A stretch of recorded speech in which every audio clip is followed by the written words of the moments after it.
तारों वाली एक पुरस्कून रात में एक घने जंगल के दरख्त की ऊंची शाख पर नन्हा उल्लू पक्कू अपनी माँ के परों में दुबका बैठा था। जंगल में रात की जिंदगी बहुत खूबसूरत थी। झींगरों की आवाजें, जगनुओं की चमक और उल्लुओं की होशियार नजरें। लेकिन पुक्कू के दिल में हमेशा एक ख्वाहिश रहती थी। वो दिन की रोशनी को देखना चाहता था। माँ, सूरज की रोशनी कैसी होती है? पक्कू ने अपनी बड़ी चमकदार आंखों से पूछा। उसकी माँ ने मुस्कुराकर कहा, बेटा, हम उल्लू रात में देखने के माहिर होते हैं।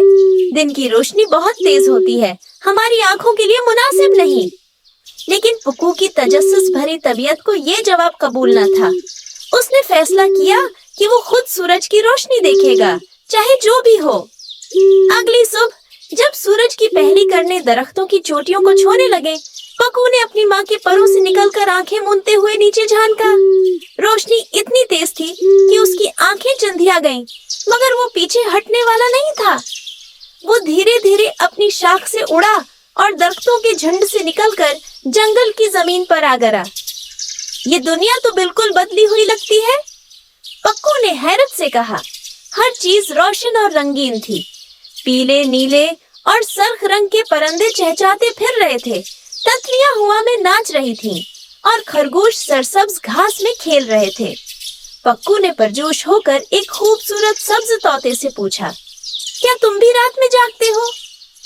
तोता हंसा, नहीं, हम दिन में जागते हैं और रात को सोते हैं, बिल्कुल तुम्हारे उलट। पक्कू को एहसास हुआ कि दिन की दुनिया कितनी मुख्तलिफ थी। यहाँ परिंदे गाते थे, जानवर धूप सेंकते थे और रंग बिरंगे फूल हर तरफ खुले थे।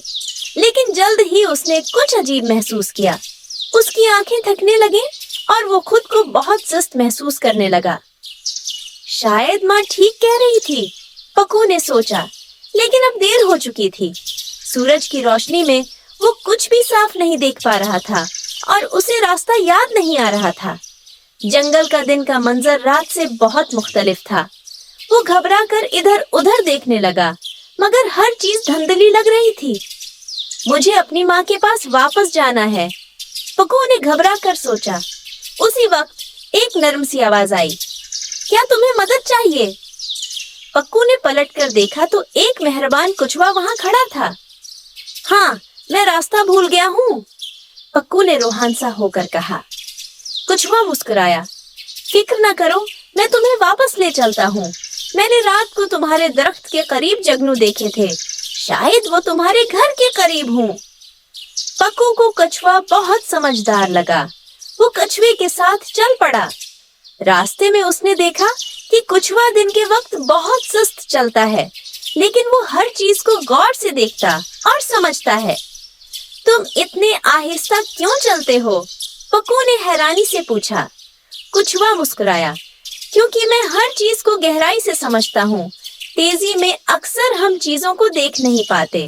जैसे तुमने दिन के वक्त अपनी दुनिया को देखा, मगर तुम्हें अंदाजा नहीं हुआ कि तुम कहाँ जा रहे हो।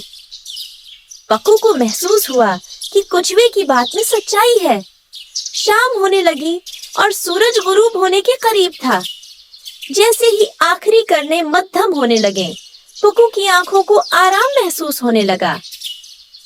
और फिर जैसे ही अंधेरा हुआ, उसने अपने दरख्त को पहचान लिया। मेरा घर, पक्कू खुशी से चहका और जल्दी से उड़कर अपनी शाख पर जा बैठा। माँ ने उसे देखकर गले लगा लिया। मेरा नन्हा उल्लू, मैं तुम्हारे लिए बहुत परेशान थी। पक्कू ने मुस्कुरा कर कहा, माँ, मैंने दिन की रोशनी देखी और मैंने सीखा कि हर चीज का अपना वक्त होता है। जैसे दिन के जानवर सूरज की रोशनी में खुश होते हैं, वैसे ही उल्लू रात के वक्त आरामदायक महसूस करते हैं। माँ ने फख्र से सिर हिलाया। यही तो कुदरत का हुस्न है, हर एक का अपना मकाम और वक्त होता है। पक्कू ने खुश होकर चांद की रोशनी में अपनी बड़ी आंखें चमकाएं और रात की दुनिया को पहले से भी ज्यादा खूबसूरत पाया। ये कहानी हमें सिखाती है कि हर चीज का एक खास वक्त और जगह होती है। तजस्सुस अच्छा होता है, لیکن ہمیں اپنے قدرتی ماحول کو سمجھ کر ہی نئی چیزیں دریافت کرنی چاہیے۔ جیسے پکو نے دن کو دیکھا، لیکن آخر میں اسے اندازہ ہوا کہ اس کی اصل دنیا رات کی روشنی میں ہی سب سے خوبصورت ہے۔